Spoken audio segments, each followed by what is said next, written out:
All right, sounds good. All right, man. We got Dorsey Douglas in the cut. He's got this beautiful TikTok. Beautiful. He's the topics that he goes into are just like a lot of the stuff that I always think about, and I like to like look up a lot of content centered around the topics. And like when I stumbled upon his stuff, I've been before 6K. That's probably when I've been messing with your stuff. Shouts out to you. You got like 7K right now. How many followers you got right now? Yeah, man, right around 7. We're about to be hitting 8, I think, before the night's out, possibly, or at least going in. So that's kind of cool. I'm kind of blown away by that, to be honest with you. Yeah, man. Like this app, man. It really it took so long for me to get like a certain amount of things on YouTube, and then to see how quickly my shit blew up on TikTok, it kind of got annoying when I started getting into it. How easy, like how much you can do so much with that. And I want to ask, like, how did you get into that? How did you get into making these awesome videos? So, I mean, at first, like, I was making videos, commenting and duet, right? I wasn't even trying to get on TikTok like that.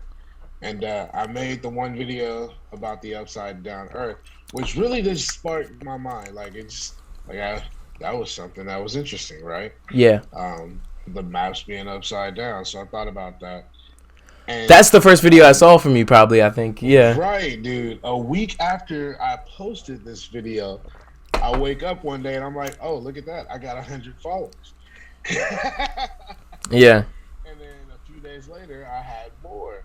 And so I was like, okay, well, by the time I hit 1,000, I was like, okay, people like this. Let me follow it up. And I'm pretty weird out there. Spiritually, I like to look at different things differently. So I've come across so many videos. It's like let me share what I've come across in the past. And so Yeah. far, it's been working out. A lot of people have been like taking to it. So here we are, and I, it's growing.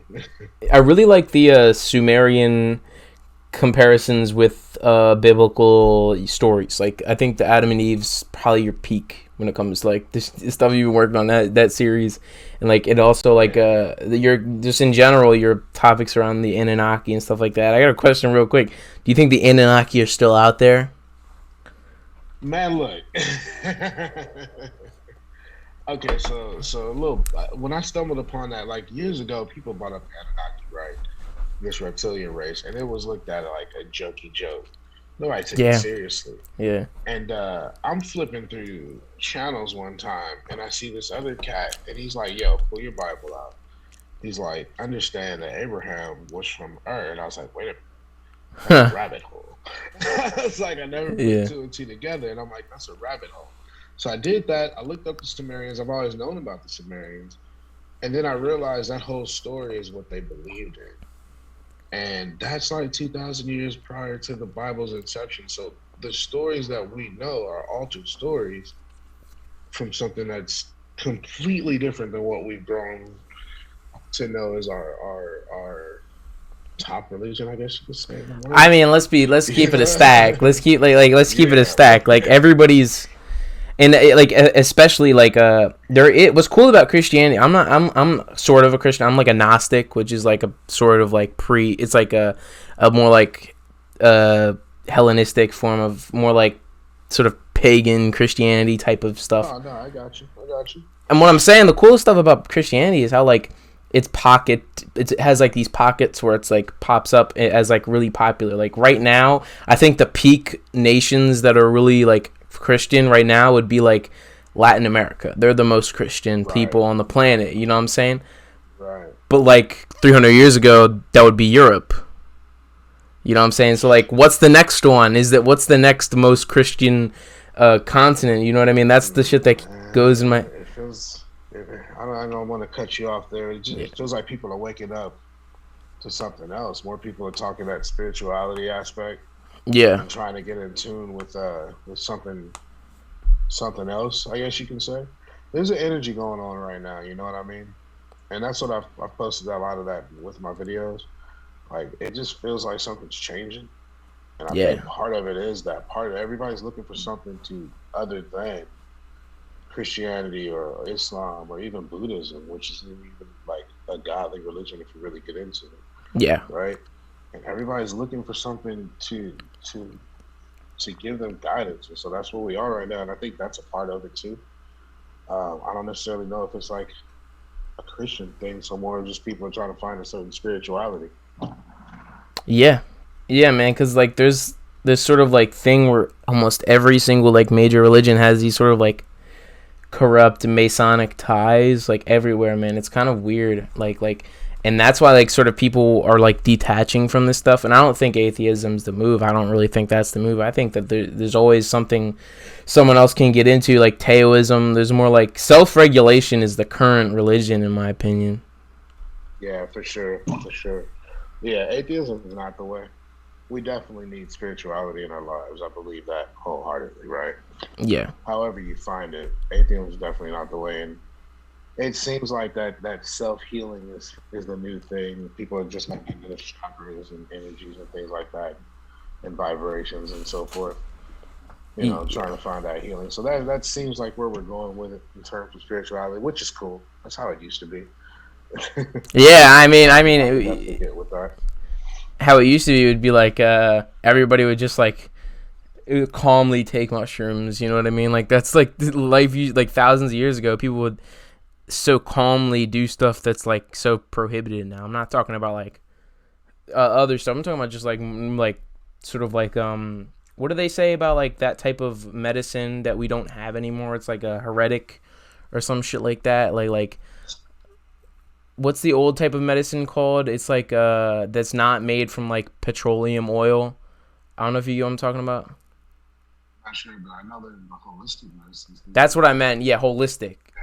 Like, for sure. I think this sort of like wave of like modern spirituality, I think that's the move. Like, we got to go back to that because like, didn't like around the time petroleum oil was put into like the major pharmaceutical company pills and stuff like that. That was all around the time. It was like either Rockefeller or Rothschild, one of the two. I think it was Rockefeller, which whatever one was the oil guy. He was the one that was really pushing the change in medicine to like have oil in it, and it's like it really fucked everything up. I think like the late 1800s really fucked up like the humanity, spirituality, or like way they connect with the nature and world. I don't know if you get what I mean. Well, no, but see, that's what I mean. What is it? So Oregon, Colorado, I think California is next, where they've already done it, have legalized psilocybin. I think it's psilocybin mushrooms, right? So mushrooms are now legal in some states, and so we are getting back to that state of being, and it's cool. DMT, people are going on that. No, acid, but I don't recommend that if you've never done anything. I start with mushrooms. Don't jump that acid hole. But people are waking up to that. You know what I mean? And that's cool. They're finding in tune. They're getting in tune. Ayahuasca. Joe Rogan's helped out a lot with some things like that. Just with his podcast, people are picking up off of that. And so, getting into that, realizing, I'm sure you have, but you're talking about it, there is other things happening around you. When you're in that state of mind, you definitely know there is. That's another reason for my videos, because I'm like, there's got to be more to what we've been taught. And every time I look into it, there's just definitely more. And I'm finding definitely more things. And so it excites me. I'm really intrigued by things like that. You're really intrigued. You're really showing like how like where your curiosity takes you. You're voicing that out. Where your curiosity takes you, and it makes for some really hella interesting videos in your this series on Jesus. That's a whole nother discussion. I don't think I want to go on Jesus right now, but yeah, I feel you. I don't know. I took 5 hours on topics about Jesus, but I want to ask about a legendary documentary which you may or may not know about. Have you heard of the legendary documentary about the Hollow Earth called Inner Earth Civilizations Exist and I Can Prove It? Have you heard of that video? Not heard of it, but I've heard a lot about the Hollow Earth. I mean, since one of the first bigger videos of yours is about the Earth in general. It's like about how the maps may or may not be different and stuff like that. So what would you think about the Hollow Earth? What's your take on that? So there's a lot of speculation. I know that the whole Antarctica thing blows my mind, that we can't get to Antarctica, right? Without the governments of the world saying hell no. We did in, what was it, 1930 or 46? Oh man, I can't remember the name of it. But we did our own personal voyage, if you will, during World War II in Antarctica. And the guy that led it said that there was an entrance to the Hollow Earth, and he said a whole lot of other things. He mysteriously died when he started wanting to come out. Years later, his son wanted to bring the information out. He mysteriously died like a week before he was supposed to have this conference about his dad's journals about what's going on in Antarctica. So, I mean, there's a lot of evidence about the Hollow Earth theory and things like that, and Antarctica being a part of that. If it's the case, I know what can we do at this point? I know for a fact there's an ocean, and they put out there that there's an ocean larger than all of our oceans on the Earth's surface put together in the center of the Earth. So if you can say that, then the theory of the Hollow Earth has to be true to some capacity. Yes. Right? And so it's just a matter of however it happens when we get there. Is it going to be like Collins Auxiliary? You go through these portals and things like that, right? The super Hollywood way. Or if it's just a series of caverns and tunnels, you know? But one day I'd like for that to be cool, something we come across. I think like one day I want like a nation to like lead an expedition there, but I think that like any instance where a human goes into an area of unknown territory to do something, to set up something's gonna be fucked up, because if when a human finds something that they haven't found before, they're gonna pull some Cortez type of shit. They're just gonna like. I've said this shit in interviews before. It's like if Elon Musk's grandchildren colonize some future planet, it's just gonna be like the Spanish again. Like, you know what I'm saying? That's just a fact. It's like, I mean, it may be different if there is nobody there. If it's nobody there, then there's still gonna be like issues over territory. But what I'm saying is, who knows? Maybe we'll go to war with the advanced people that are there, but who really knows? But what the craziest thing out of this documentary, which I will send a link to you, I got you on that after this. I'll send you a link to that. Yeah, and the first topics brought up is like birds in the winter, they fly to the North and South poles. Why? You know what I'm saying? Like, why would they do that? Like, it's warm, like if it's cold there. So people have put trackers on birds, and then the tracking thing will go like missing. Like, they won't be able to find out any like of like the location anymore. It's just the GPS gets all fucked up and shit. And it's like, oh, we know where they're going. They always say something about the true north and things like that. And the compasses and the magnetic field gets messed up. There's so much stuff they hide from us and not telling us and things of that nature. It really pisses me off, right? For example, they just declassified the UFO thing. That's what I've really been trying to wake people up on.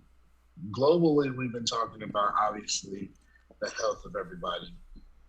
And last year, the Navy declassifies UFOs. This year, the Pentagon does, with the U.S. Senate backing up and having a full release statement, right? Yeah. And we're not talking about that. We're just not talking about it at all. We're talking about the Delta variant or some fucking shit like that. Exactly, man. You know what I'm saying?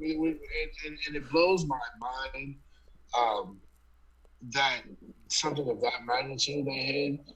And I'm like, okay, so if you're hiding that, what else are you hiding, right? Like, seriously, like, they just came out and admitted that the government, the United States government, did a massive campaign to scientifically dispute the existence of UFOs and aliens. Meanwhile, they knew that these things were here. So every scientist we've ever seen growing up that has acted obnoxious when aliens get bought up and things like that, that was by design, right? And that blows my mind. You know, now they're saying, oh yeah, by the way, here's these pyramids in the sky. They don't know what they are, but they're looking like the pyramids of Giza, and they're the same size. That's what's itching my brain right now. And the Mars shit, and there's certain like Google. I think one of the most interesting things, which is the most accessible to us, would be the Google Maps anomalies. That's always a thing. One of the biggest videos of mine, this is not too big, but it's pretty big, is I found the that coordinates of Antarctica where you can find like a whole in Hollow Earth, and it's this like sort of cavernous type of thing, and there's certain coordinates, and it's kind of whack. And there's a bunch of other things where people have found like underwater bases and shit. And there's like also certain I don't know, man. Like, have you ever gotten into the Google Maps anomalies and certain areas being blacked out, type of stuff? I've looked at other people's videos. I've never, dived into it myself. But I have seen, like, the pyramid chains under the, ocean, things like that, which is phenomenal. The whole civilizations that are left under the earth. That stuff there is crazy to me. Yeah. You know what I mean? That blows my mind.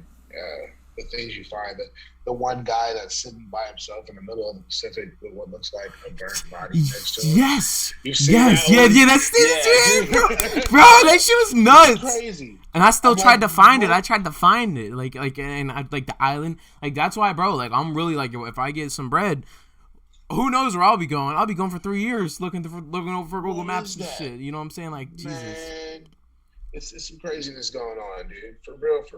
Yeah. And like human trafficking out of Midway Atoll, like that's another thing. There's a million type of I have a theory about that specific image that you're talking about with the guy, and he looks all sad and his knees are up. You know what I mean? And there's that, and I don't know if you saw those structures on the cave, like on a cave or some shit, like, and not on a cave, but like on a mountain next to him and shit like that look real. I think that's like some human trafficking shit, because there's the theory that like we have deals with certain aliens to like, sell humans as slaves to aliens type shit. Like, that all goes into the Anunaki nonsense. Yeah, like the secret space program is like, that's another thing to get into, is the secret space program. There's a theory that we like have this sort of secret program that started after like Roswell, where we already like are coexisting with these alien species, and that we have this, we're part of a galactic federation, but there's certain shit where there's bad aliens and there's good aliens. The good ones are like the blue avians. They're like the higher dimensional type of people, but then the lower dimensional type of people would be like the Draco, and the Anunaki are kind of like lower but not as high. And there's certain like content about like where certain people come from. Like the giants are from Mars, and also here's another theory which I want to know if you know about. The asteroid belt used to be a planet that went to war with Mars. That used to be a giant planet altogether. So I heard about that, and I heard it was Venus and Mars that went to war, and we were caught in that crossfire. Yeah. You know what I'm saying? I heard that one. Have you heard about Valiant Thor? Oh yeah, that one. Isn't he like, he came? There's a documentary. I think there's a film about him or something. But yeah, he came to like into the United States to like check. He kind of like posted up with the U.S. government and had this sort of discussion about UFOs and stuff. And I think he appeared in. You could probably go into it. I haven't checked up on it in a couple of years. So, dude, he apparently worked with the government. He showed up at the Pentagon. There's 2 different pictures of him. And so that's where it gets a little off. This guy randomly shows up, says he's an alien. It's during the time we dropped the first atom bomb, okay? And he shows up and he says that we are putting the Earth and the universe itself at risk with these nukes. And so, yeah, he's giving us advice. There's books about this guy, Valiant Thor, and apparently he's supposed to be the Thor from Norse mythology. He's visited from, since then. Like, he's from Venus. He's supposed to be the same Thor. We've been visited by multiple Venus people there's a lot of stories and accounts, especially since the government declassified them. That's part of, their cases. There was 150 cases that declassified. 144 of them, we don't know what these things are.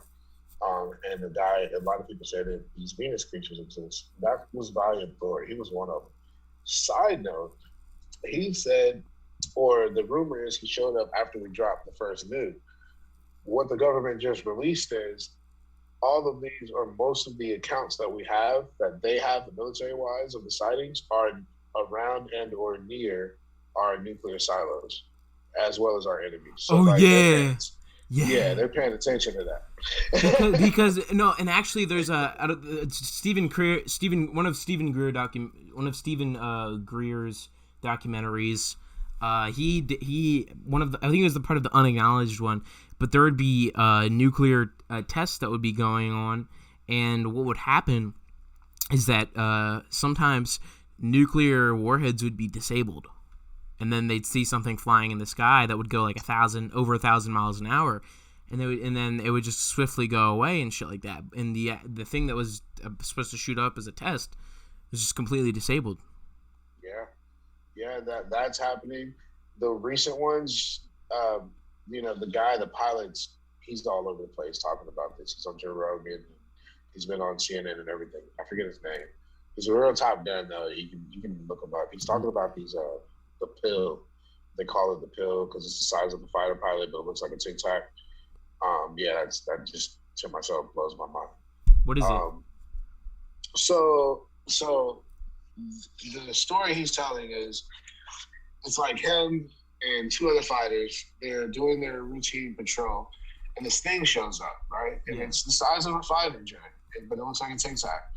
And they go off to see what it is. And they go a certain amount, I don't want to call the numbers, but they get real high in the sky, right? And this thing is kind of there hovering at them. And they see it and they kind of bank down and they're looking at it. And all three of them see it. There's no jet propulsion, anything of that nature. You can't see how fast, it's just there. And then it's gone.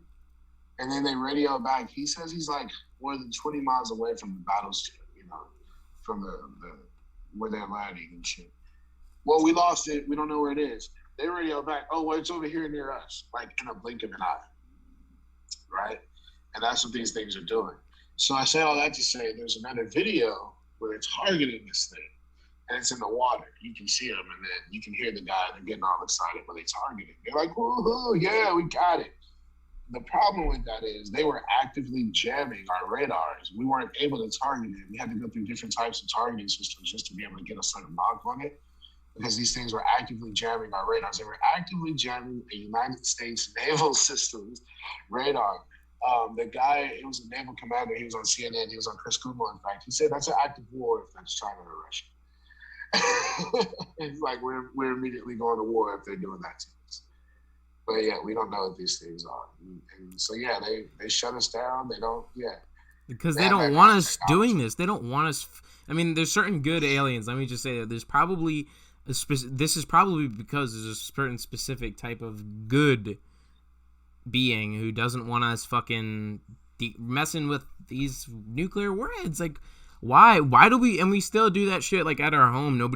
People know this, but people don't like think about how the negative implications of even doing nuclear power. It's like, imagine if like we can't go there, we can't fix like a certain nuclear power plant. Imagine if a bunch of people just start fucking up, power plants. The fucking horrible stuff that's going to do for humanity. We can't have Chernobyl happening all over the place. Like, we should, it's really just like we shouldn't be dealing with this technology. It's sort of like the wrong way to go, in my opinion. That's what these things are. They're watching us that way. Those are the things that's keeping me up here lately. That's what's blowing my mind. We got all these things watching us, man.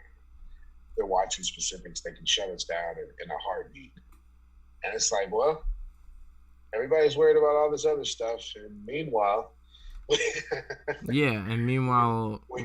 really have these things in the sky, and they don't know what they are, but we're down here messing with these first world problems, right? That's another thing I'm trying to wake people up to, too. Like, now we got bigger things to worry about than our first world shit. Let's come together on some things. There's bigger problems than taking a substance that was recommended to you by a billionaire pedophile. You know what I'm saying? Like, you know what I'm saying? I'm not gonna get into it. To each his own with it, but let's stop arguing about it. Do what you want to do, and let's focus on what's out there, right? Let's do that. Let's turn our attention to some serious things. We got some questions to ask them. We got some answers. I firmly believe that's part of the reason why they pulled everybody out of Afghanistan. You know what I mean? And everybody's like, well, why do they do that? I'm like, y'all, if you've been paying attention, there's a lot of shit happening that we probably need all hands on deck for coming soon. You know what I mean? Like what? Well, I mean, I'm just saying with all these sightings and things running up. You know, we don't really know if these guys are hostile or not. Stephen Hawking said if they ever showed up, they would either be hostile or they would be there to show us, you know, things like that. And he was like, why would an advanced race want to come just observe us? So they're probably going to be hostile. We don't really know what's going to happen. Well, this is what didn't the motherfucker named Werner he said that Jerry guy, you know what I'm saying, the ex-Nazi came to the United States. He said that he predicted, he kind of like gave an outline of what it's going to be. He said it's going to be, you know, U.S. versus communism, and then it's going to be U.S. versus terrorism, and then it's going to be U.S. versus big world dictators who in the third world, or, you know, poor country dictators. That's who it's going to be. And then it's going to be the U.S. or, you know, all of civilization versus an extraterrestrial being. That's his prediction for the future. Alien invasion is what he called it. Yes, he did. Yes, that's a thing, is that there's a theory that has been discussed on the Gaia. That's a good, you know, when I used to subscribe to that, I don't subscribe to that, I'm saving bread, but that was a good streaming service. They had a discussion about, they had a certain episodes, the earlier episodes of Cosmic Disclosure with Corey Goode and David Wilcock are just also a classic series. One day I'm going to like download them all on my computer and then not subscribing more one day. But anyways, the theory is that there's factories to create and manufacture gray alien robots that will appear as aliens invading our country or the world, and that gray aliens are humanoid, or, well, I mean, we all know they're humanoid. I mean, they're human made. That's the theory about gray aliens, and they're sort of this form of like terrorism within itself, secretly. Yeah, the fake alien invasion is to terrify and shock in all the world so that they can usher in the New World Order in one fell swoop. I mean, it would work. We would all be nervous and scared, right? And then next thing you know, this is a test. We're under some different type of government. But I mean, that's if you want to believe that. There's a lot going on. How do you feel about the simulation? That's another thing I'm about to jump down into, too. And that's a whole other spectrum of being as well, right? So you have the aliens, you have the conspiracies, and then I think about the simulation a lot too. I mean, that's like Gnosticism's like one of its sort of like the theory about Gnosticism, the religion, or the theories in it, is that the world was created by the demiurge. The demiurge created the world at a premature state. So that means he was an imperfect being. So since a God created the world at an imperfect state, then the people that he created were imperfect within themselves. So Gnosticism has sort of principles of simulation theory that were created from the year 100 AD to 400 AD after the Catholic Church. I mean, the fathers of the early church denounced it as heresy. But the religion that I've been subscribing myself recently to is sort of like has its sort of roots in stuff that has inspired later simulation theory, like Gnosticism. A lot of principles of it, the Plato's cave thing is really big in Gnosticism. That's a big thing. People advised people to be Plato within themselves in the religion, to like act as Plato in that thing. I'm just saying, like, that should inspire the Matrix. But I mean, what do you think about simulation theory? What could you say about that? There's a lot of mathematics that goes into everything around us that makes it hard not to follow and think maybe we are in a simulation. And I can go into, like, when you get to the quantum level, you break us down quantumly. You know what I'm saying? They say we're pixelated, right, at a quantum level. That right there blows my mind, right? So we're pixelated at a quantum level. Well, what the fuck? Excuse my French. You know what I'm saying? That fact, the flower of life, all the geometry and math that goes into that, that's so much math. And, you know, for that. And then, so I was watching this So Isaac Asimov. I thought you were about to say Isaac Cappy. Never mind. Nah. Isaac Asimov. They have a convention every year. And Neil deGrasse Tyson headlines this thing, right? And one of them was Are We in a Simulation? And there's like these big heads of colleges, Cambridge, Brown, things like that. One of the guys says he found two things that startled him and made him second guess the idea that we might be there. One of those things was he found algorithms in the algorithm we use for space. He found mathematical algorithms that we use in our computers to get rid of like certain files as we're using them. Right? He found that. And I'm like, how did you find computer code in the algorithm for space? He said he just stumbled on it. He's doing the math, and next thing you know, he stumbled upon the code. It's the same code we use in our computers. It's what we use to say, for example, you're searching all the time and you're browsing all the time on the web, and some of those cookies that are just randomly deleted. He found a code kind of like that. In the algorithm. I'm scared, man. Yeah, and I'm scared. I'll send you the link to that. It's a 2-hour thing, and some top minds talking about it. It's really curious. But there's a lot of math that goes into space, a lot of symmetry and things like that. And then when you look at things like the Big Bang, right? And I always tell people, like, what happens when you turn on the computer? It's like a big bang of energy, right? Dude. It's just like boom, and it just runs and it goes. And so you think about that, like, okay, if we are a simulation, what is it, without a shadow of a doubt, say about us? We had a creator. So anybody that believes that there was a creation is correct. We had a creator, right? And so all these things, you can go into it, and then you look at like Elon Musk and Neil deGrasse Tyson, and they have the mathematic things, ratios, and Elon things like we're 1 billion chance base reality, which means we're probably not base reality. His take on it is really, really wild. I tried to post it on TikTok, but they kept me the video. And then Neil deGrasse Tyson, he broke it down based off of another scientist, and it comes down to basically 50-50 chance. We're 50-50 chance real in a base reality. Like these are top scientists saying that. And like that, it's what I mean. It's computer. It's like maybe we are. Yeah. So there's one of the YouTubers, Charles Carroll. He was like on some podcast with his friend, Vlogcast, whatever it was, and he was like, "What if we're just some like 9-year-old who lives in a Dyson Spheres little video game she created, and that we're completely like not that we're completely just a part of this like little like that like you know how like little kids will just like draw draw on a piece of paper like in our world, and like we're the equivalent of that for some like futuristic humanities like that's living on a Dyson Sphere type of shit. Which I hope that shit happens. I want to live on a Dyson Sphere. Like, come on now.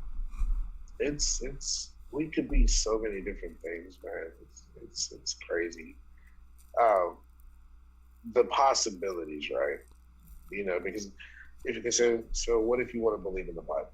And you say, oh, that's nonsense. Well, if you believe in the Bible, so you believe that we really came from sand then?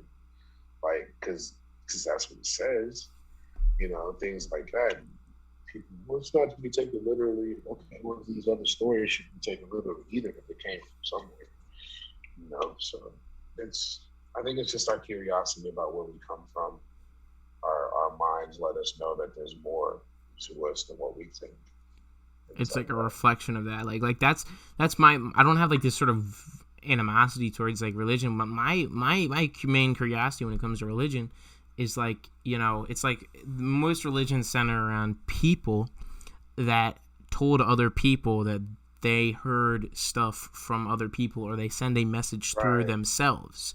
So my curiosity comes from who the message originally comes from, not the people. Like everybody knows Muhammad, he sent the message to the people about Islam through. My curiosity is where did the message come from? Like I'm not saying the people that are the messengers, like Jesus would be a messenger or like Muhammad would be a messenger.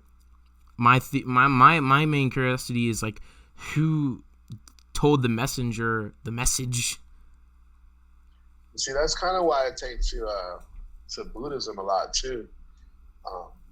And I'll get into that in a second when in terms of Jesus Christ. But if you look at Buddhism, first of all, Buddha walked the earth 500 years before Christ, right? And his whole path was to find answers for himself. And basically he told, his friends and his colleagues what he had found. And those people found that it helped them, and they started telling other people. And he said it would be irresponsible to let other people teach what I discovered. That's the only reason why he taught. He never considered himself a god. So yeah, no, I was saying that he was saying that it would be irresponsible for him to teach, his own discoveries. And to me, it's more of a way of life is what he was teaching. He wasn't teaching that he was a god. He wasn't teaching that he was this great deity. People did that after he died. And he knew that. He didn't want that. He knew that was going to happen. He tried to talk against that, but that was just something that happened, right? So that's why I look at Buddhism a little bit differently than other religions. Because if you look at the words, you can just take the words for what he wanted them for, and that was just the way of life, not some spiritual guidance to pray to in terms of... It's way more aware, you know what I'm saying? Like, Buddhism's way more aware, like, about, like, how humans really would act. It's like they tell you, like, do not to get attached to, like, things, like, lose attachment, you know what I mean? Like, attachment is a wrongdoing, and, like, I mean, you know what I'm saying, with the ladies, with the activities, with the job, with whatever, attachment is really one of the big curses of living, is, like, when you're really attached to something that you can't get or is far removed away from you. That's my favorite aspect of Buddhism. And also, what's also another cool thing about Buddhism is it's very similar to Abrahamic religions, where there's sort of like branches off or stuff that's very similar within the area, like Confucius. What is the other guy? Confucianism, Taoism, and Taoism.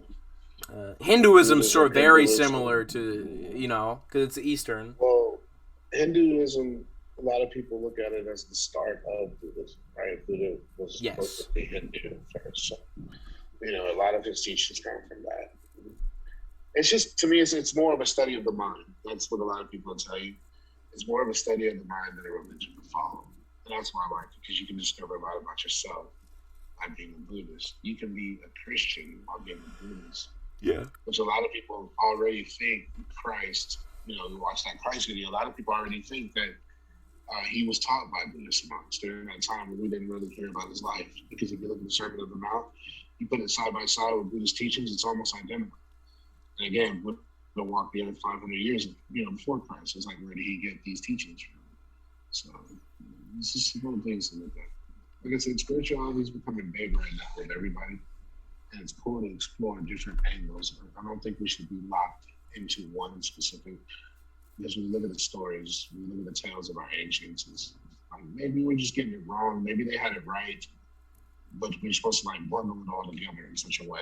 I think that's what a lot of people are trying to get to. That's what I'm trying to get to. You know what I'm trying to do? I'm trying to think that, like, in the future, or maybe that's something like this generation, or like, I don't know what a future generation could do, is like make some sort of new ideology that could form itself in with the government. Because what I think has yet to happen is a sort of government system that is based around spirituality and like bettering people. Because, like, in my opinion, all the governmental systems have like never really benefited like people. Like, they're all just like made up stuff that ends up starting pretty decent, and then it just all of a sudden trickles into this empty state where the population just sort of like gets like all in their own head about the current events, and then eventually it collapses. Absolutely. Oh my goodness. Yeah, sorry about that. You're all good. But I want to talk about like pop culture in relation to what we're talking about, this sort of spiritual religion type of stuff. I think one person that is known for like talking his truth, that I want to know if you have an opinion on, is Kanye. Do you think Kanye is like a false prophet? I wouldn't call Kanye a prophet at all. And he would say he is. I don't think Kanye is a prophet. I think Kanye is a genius in his own right. And if you look at the history of true geniuses, Einstein included, they just think on a different level. You know what I mean? Their mind is going rapidly, is so different. And it's not right or wrong. It's just that we just can't keep up with their genius, right? And that's they're delivering us a service and a greatness. Michael Jackson was the same way. Prince was the same way when you get into music, things like that, right? Those kinds of guys. And so Kanye says a lot of things, and I think that's just because his mind is thinking a lot of things. And then his music is a product of what he's thinking. It's a representation of what he's trying to convey. And I think that's what Kanye is. I don't think he's a prophet. I think he's just a genius in his own right. And it's hard to understand that kind of mentality. Yeah. Name one genius that ain't crazy. That's one of my favorite lines from him. That definitely applies to. But what do you think? I don't know if you ever like dived into that, but there's that thing where people have seen the footage of the release party from Donda, and there's this sort of like chanting of the name of Donda in this sort of occult manner. Like they say like Donda, Donda, and it's like this sort of like pagan chanting type of stuff.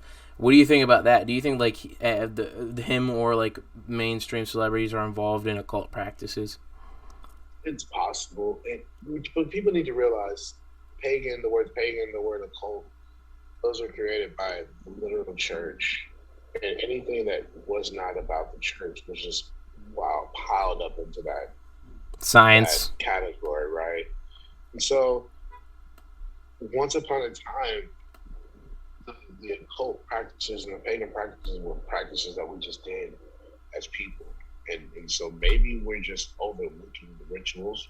Maybe they do, because of the money, have knowledge about the way things are in the world that we just don't have.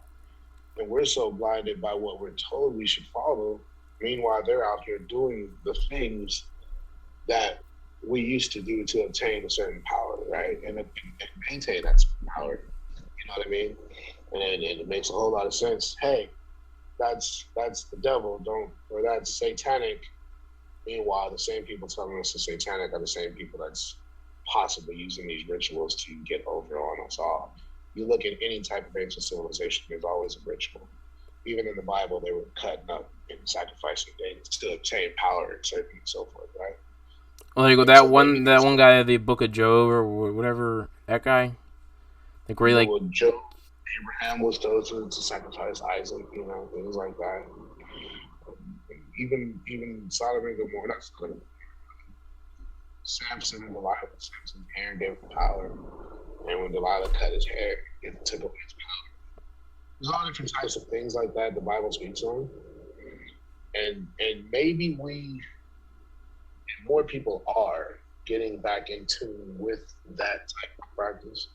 I think that's more about what we that's the vibrations that we have lost.